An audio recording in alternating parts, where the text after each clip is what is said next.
Like 3 weeks after the accident, I watched this pastor on TV talk about God's goodness and grace and count your blessings, live one day at a time. Don't focus too much on the past. Don't dwell on the future. Live one day at a time and count your blessings. And I started thinking, I had anger in my heart because I was like, count my blessings. I have nothing to be grateful for. All this has happened to me. And then I talked to my sister. She came in that evening and I said, I told her what happened with the seeing that pastor and what he was talking about. And she said, Barbara, well, you have something to be grateful for. I'm here. I'm with you right now. And look at the sunlight. It's coming in and warming your bed. And I thought to myself, you're right. I have 10 fingers and 10 toes. I'm going to challenge myself to count to 100 things to be grateful for before I go to bed. All right, Barbara. Barbara, where are you from originally? Where'd you grow up? Massachusetts. And tell me about your childhood growing up. My childhood, I liked playing sports. My family had a tarp court in the back. It was supposed to be a tennis court for my mom, but it never got finished. But we had a basketball hoop, and I played basketball every day. I loved it.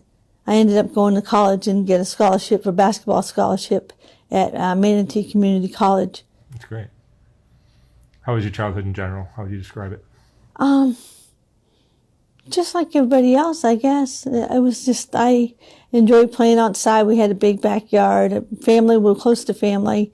Every other weekend we'd go either to my mom's parents' house or my dad's parents' house. And we had a lot of friends that lived in the neighborhoods and play with them. And always look forward to go and visit the family. And because most of the people in the family didn't branch off like now, all the grandchildren and the nieces and nephews live all over the country. But before, everybody was centrally located. My mom's family was in New Hampshire and Vermont area. My dad's family was in Rhode Island. Tell me about your adult life. So you went to college? Yes. And what did you do after that? After that, I went and started being a nanny for different people. And I always enjoyed the kids. And so. Did you get married? Yes, I got married my husband and I met at church, and we were married for 17 years. So. You guys lived in? We lived in Sarasota. I met him at church in Sarasota. Okay. And then something happened at some point, right? Yes. You want to tell me about that? December 18, 2011, my husband and I were finishing up a paper out 6 o'clock in the morning, and we were hit by a drunk driver going 110 miles an hour head on. Instantly, my husband, the other driver, and I was bay flighted to Blake Medical Trauma Center. They said at that time, on the 23rd of November 2011, Blake Trauma Center opened their doors as a trauma facility. I would have never made it to bay flight to Tampa or St. Pete. And so because of my extensive injuries, I was bay flighted to the hospital where I had critically a lot of injuries. So your husband passed away at the scene? Yes. How has that affected your life? It must be it was hard. Not only did I wake up with only my eyes and ears working with a tube down my throat to help me breathe in an induced coma for a month and a half, for 2 weeks. I was in a medically induced coma. I woke up after taking my tube out of my throat. I started asking questions like, where's Curtis? What happened to me? What was going on? The family told me that he's in heaven. He didn't make it through the accident. We were hit by a drunk driver. And it was devastating, not only physically, but mentally, emotionally, and spiritually. I was broken. I have a faith in God. My faith is a strong faith in God, but I didn't know where he was. Why would I go through such a trial? I couldn't understand why I was the only one that survived. And I mean, when I met my husband, we were inseparable. We did everything together. I encouraged him. He was working at a company when we first met. He was working at a company where he did window and screen repair. And I said, well, why don't we do our own business? And so he said, well, how are we going to get customers? I said, well, I'll just knock on doors. And we started our business for ourselves, and we did well. We had several businesses together, window washing service, auto detailing, and then he had the paper out. But I miss him terribly. It was devastating for me. And then when I had to face the issues of my body being broken, I had my compound fracture in my left ankle where I almost had to amputate it, and they saved my foot. I have rods and pins. I have multiple fractures in my legs, rods and pins holding me together there. I broke my hip, my pelvis, C2 fracture in the neck, and had to wear a halo for 3.5 months. And one of the things that I thought about was, why, the doctors said I would walk again. And I believed them. But they said it'd be 1.5 years. And because of the weight-bearing status I had on my legs, I had to do physical therapy. And if I didn't have physical therapy, after 6 weeks in ICU at Blake Trauma Center, then they said, this is all we can do. She's had all the surgeries. She's ready to go. And because I had insurance, I was able to go to a rehab and start doing exercises to get me prepared. So when April 3rd would come, then I'd be able to put weight on my legs. Then I was able to, have that happen. And I started, and it was my road to recovery started with 1 blink for yes and 2 blinks for no. Because when I was in the first couple weeks in the hospital, because of the tube down my throat, I wasn't able to communicate, but the doctors did both 1 blink for yes, 2 blinks for no. Wow. And so you're not only recovering from the injuries, you're also recovering from losing your husband. Yes, terribly. How old were you when this happened? It was 12 years ago. I'm 55, so 43. My husband was 50. Yeah. How do you move on after that? It's tough. Some days are better than others. For the most part, I have a lot of friends that support me. One of the things that I think about is, we all have trials in our life. And I feel like I overcame and got through this through the help of people praying for me, my faith in God. And, but that still doesn't take away the fact that I have loneliness sometimes without him. I feel like sometimes I wish I could get up and ride my bike or, go for a run or anything. And sometimes it's a struggle just to get up and walk, At first it was, I was in a wheelchair for several months, and then a walker, then a cane, and then, I had a brace on my left leg, and they said I would have to wear it the rest of my life, but as you see, I don't have it, so I was overcame that obstacle as well. Do you have children? No, we don't have any children. You have friends, though? Yeah, a lot of good friends. That helps. A lot of good friends. They were able to send me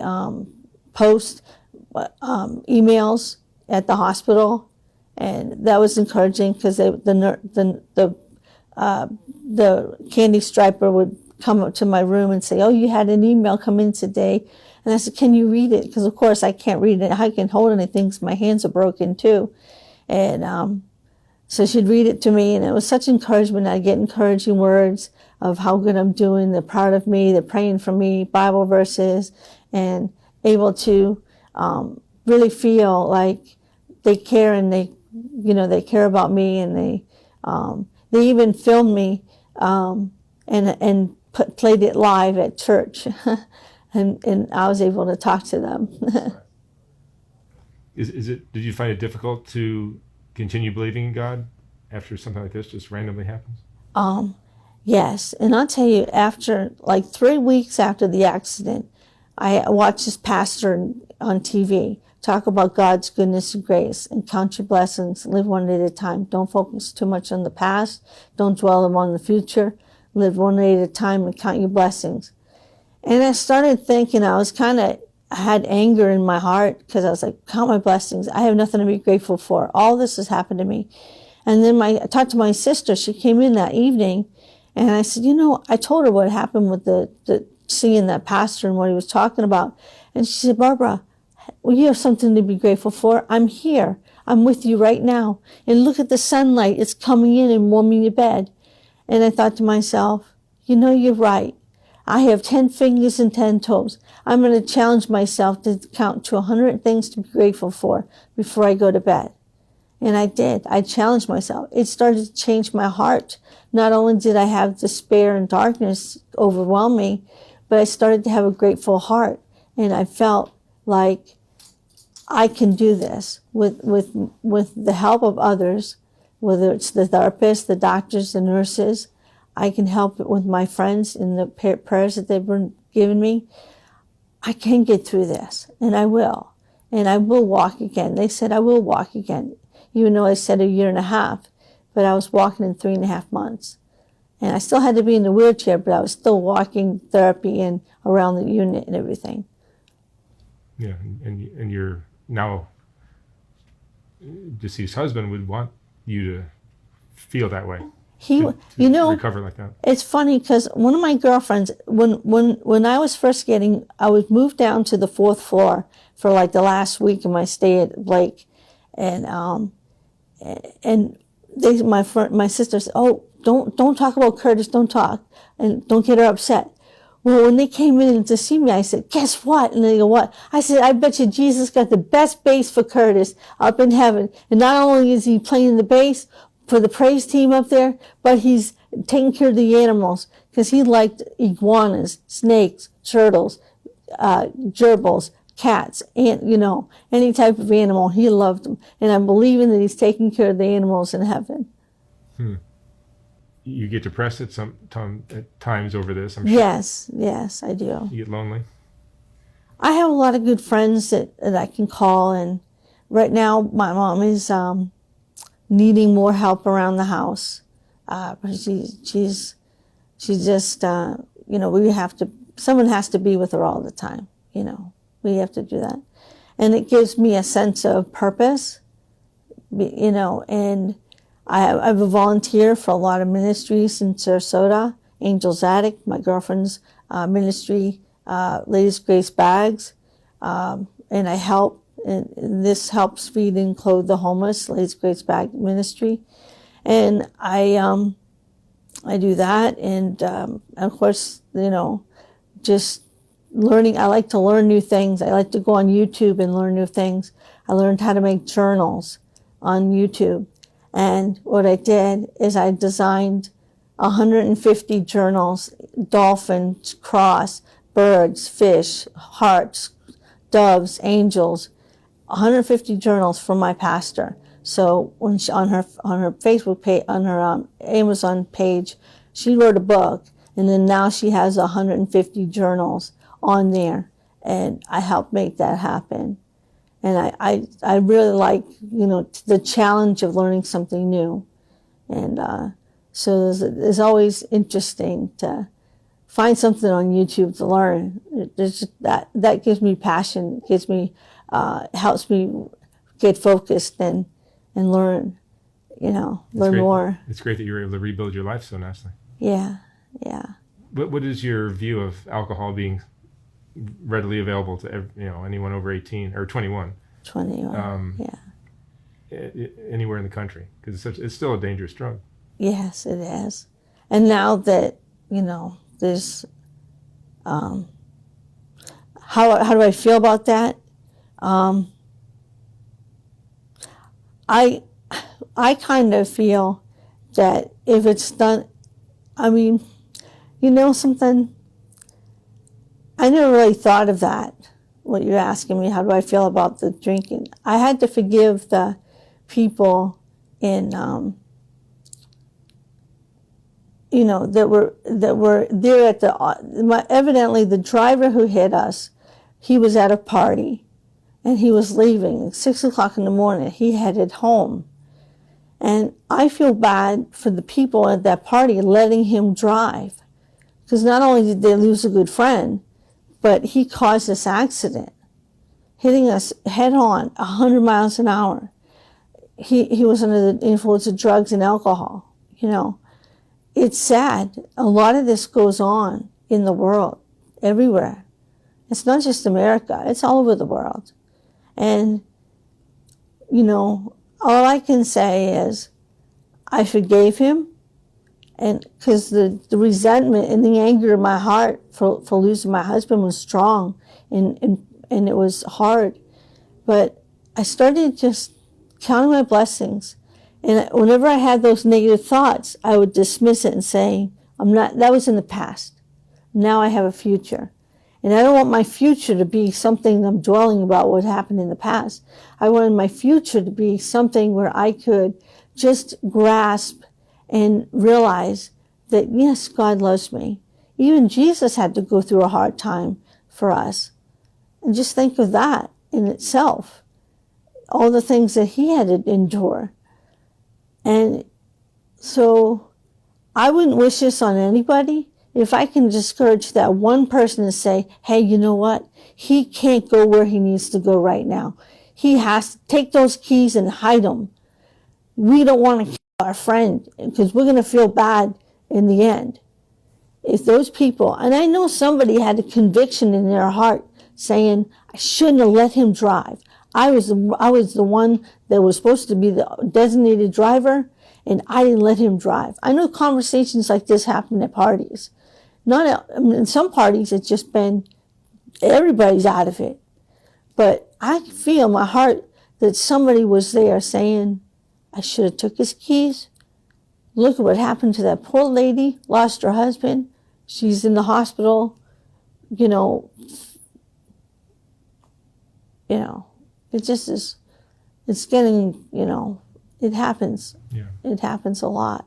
It shows you the power of forgiveness, though, that you're able to move on from it. Yes. Because there's no way you'd be able to do that if you weren't able to let go and forgive. Right. And Barbara, what would you say is the most important lesson you've learned in all of this? Well, I meditate on his promises in the midst of my difficulties. And I take away from all this that I can overcome anything.